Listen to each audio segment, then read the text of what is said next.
Okay, in today's video, I'm going to do a quick review on this light bar I got from Amazon.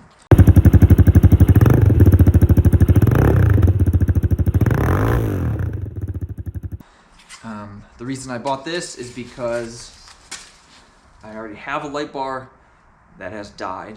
This is a rough country. This is about $200 for this light bar. Relatively quickly, it has water inside of it, and most of the LEDs do not turn on anymore. So instead of spending another $200 buying this again and having probably the same thing happen, I went a much cheaper route and I bought this from Amazon. I will leave the link down below for this exact one. This is a 31-inch spot and flood combo, and so far, just looking at it, it actually looks pretty nice. All aluminum, some nice fins on the back for heat. This particular one didn't come with any wiring harness or anything, as I don't need that. I already have it on the truck. So very basic, just comes with two wires coming out of it. So I will splice those into what I already have hooked up. This particular kit came with two different styles of brackets for height. So there's a tall one and a low profile bracket, depending on your application.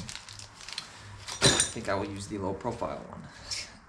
What I will do this time is I will not trust that this is waterproof or water resistant. So I am going to use some silicone, and I'm going to silicone where this front cap goes on. I'm going to silicone that, and I'm actually going to silicone in here as well, where the glass plastic hits the metal. They do have, you can tell there's some rubber gasket material, but I do not trust that, so I'm going to put a bead all around that seam as well.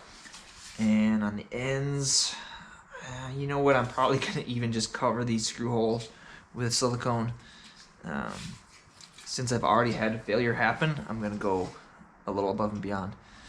So I'm going to do that, let it dry a little bit, and then we'll get it installed. Okay, so in my particular case, the short brackets were too short and the tall brackets were too tall. I wanted my light bar to be in the middle of the opening in the bumper. So I took the long brackets and figured out where exactly I wanted the light bar to be and then drilled the holes accordingly. They're basically a replica of the rough country lights. Same size, same layout, same design, same rivets, same assembly style, even down to the way the bracket attaches. Like I said, that it didn't last very long anyways, so that's why I was that's why I chose the cheap one. I'm gonna do a little test and see how it lasts. After a year, I'll probably update and tell you if it lasted any longer. And here's the final result. It basically looks just like I intended, and everything worked out pretty good. The other one was all foggy and yellow, so it looks pretty slick. In a couple hours when it gets dark, I will show you some videos and pictures of how it looks with the lights on to show you how it performs.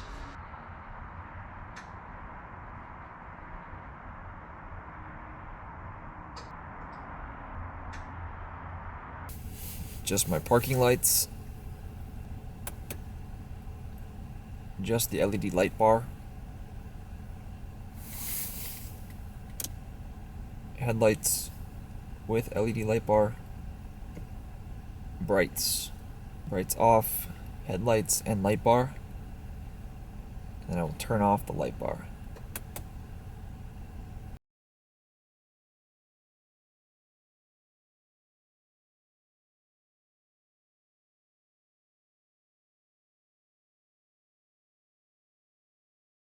And one last video of the lights. It's hard to capture it on the camera. I used a couple different cameras and tried to get it to look as true to life as I could. Um, in all honesty, in person, it actually is brighter than it looks in the camera here. It illuminates farther than the camera kind of seems to pick up. Um, Make sure you get yourself a wiring harness that has a switch that's very convenient to use. So this one is right by magnition. It clicks on and off because you cannot leave these on when there's oncoming traffic. It's worse than leaving your brights on. It will blind them um, like crazy. So if you're going to be using them on um, roads that have other traffic, make sure you're quick on the button to be able to turn them off before oncoming traffic. Final impressions. I would give it a thumbs up for sure. For 60 bucks, it's seems like a really good value. Time will tell if it lasts. So, like I said, I'll update you guys on that. Um, but for 60 bucks, you can't go wrong. You know, the optics are not as good as a more expensive light. Um, for instance, how far the light travels would be a little better on a more expensive unit.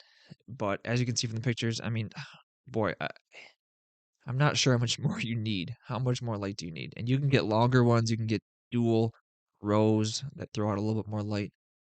But I'm very pleased with the outcome. Like I said, 60 bucks. So, you know, here we have right now the Rough Country's on sale for 182. Um, you know, if you can afford it, it's a slightly better end result. Um, and then if you're someone who is doing serious off-roading at night, someone who's building some sort of like overland rig or something, then you know, if $1,000 doesn't seem crazy to you, first of all, you're probably not watching this particular video anyways. But then by all means, you know, if you can't afford to have a failure, then go with a Rigid or a K2 and spend your $1,000 and be happy with that. But that is not me. So if you're buying this for a truck, if you're buying this for a ATV, for UTV, I think you'll be plenty happy. Um, so that is all for this video. Uh, Thanks again for watching.